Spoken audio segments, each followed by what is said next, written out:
Maki is the secret weapon against Sukuna. Chapter 252 of Jujutsu Kaisen will finally see Maki go up against the King of Curses, so here's why she might be the key to defeating him. Sukuna proves his title as the King of Curses by defeating all Jujutsu high forces single-handedly, showcasing his power and dominance. Maki, with her heavenly restriction, holds the key to defeating Sukuna by negating fate, using hypersonic speed, and the soul-split katana. With Maki's physical advantage and strategic use of the cursed tool, she aims to weaken Sukuna, rescue Megumi, and ultimately defeat the King of Curses. Jujutsu Kaisen is at a very crucial point in its story. After being on an absolute tear for the past few chapters, Sukuna defeats many sorcerers in succession, not getting a moment of reprieve between his many battles. However, he more than justifies his title as the King of Curses by defeating all of Jujutsu High's forces one after the other, regardless of their strength, with his most recent victory being against Yuta, Yuji, and Rika. Despite sustaining an overwhelming amount of damage in this fight that was enough to kill just about anyone else, Sukuna regained the upper hand and sent the heroes flying with his dimensional slash. However, his guaranteed victory was unexpectedly cut short as Maki made her long-awaited entrance into the fight against him. Even though she is someone who doesn't have a drop of cursed energy, let's see why she can be the hidden trump card against the King of Curses. Who is Maki? During the initial stages of her story arc in Jujutsu Kaisen, Maki was one of the weakest characters in all of Jujutsu High. Since she was born with a twin sister and a heavenly restriction, her cursed energy levels were almost non-existent, due to which she had no cursed technique but was instead gifted with better physical prowess than the rest of her peers at Jujutsu High. Due to her lack of talent, the Zenin clan effectively disowned her, causing her to go down her own path. When the culling game started, Maki went back to her ancestral home but was left for dead there along with her sister. After Mai's sacrifice, Maki's heavenly restriction was fully realized, unlocking the latent powers within her which allowed her to destroy the entire clan by herself. From there, she would only get stronger, rivaling Toji as the manifestation of the full strength that can be achieved with a heavenly restriction. What makes Maki so powerful? When a heavenly restriction is fully realized to the maximum potential that it possesses, the character with it becomes strong enough to defeat special-grade sorcerers and curses by themselves.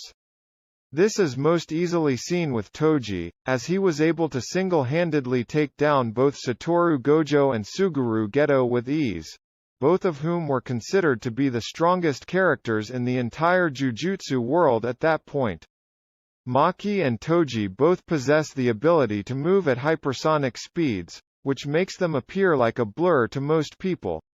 On top of this, their general agility and strength far exceed those of other sorcerers, due to which they are the most physically dominant characters in the series, barring Gojo and Sukuna. This high level of skill and strength is so formidable that Toji is only defeated by Gojo after his awakening, which is a feat in itself due to Gojo being the strongest sorcerer in the world. Moreover, heavenly restrictions also allow the characters to perceive the world and objects in ways that no one else can. For example, Toji could see the souls of inanimate objects, which let him use the soul-split katana to cut through anything like butter.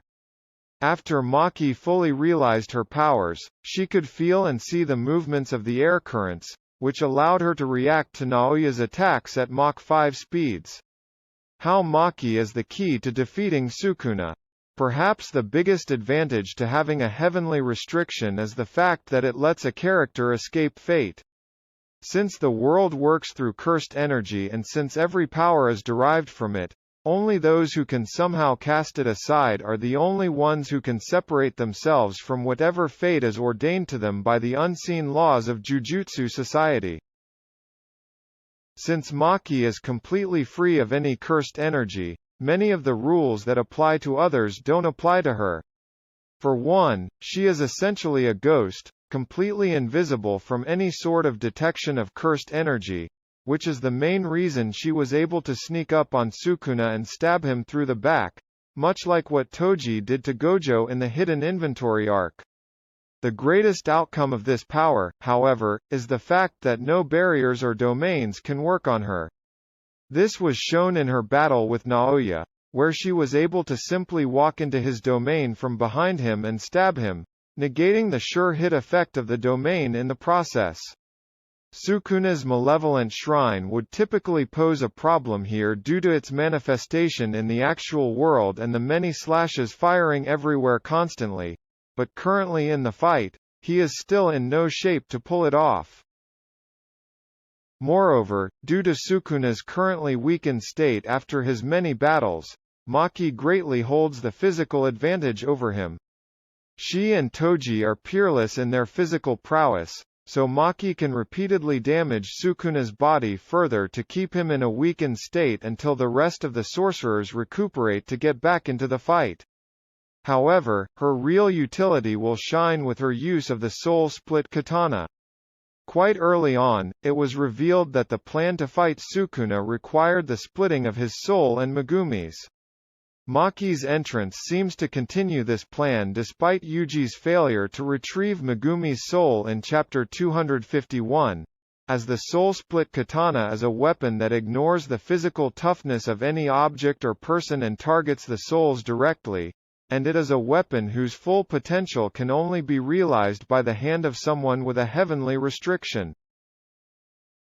Maki remains the key to defeating Sukuna and fulfilling Jujutsu High's goals because she plans to keep him engaged and weak, not letting him heal.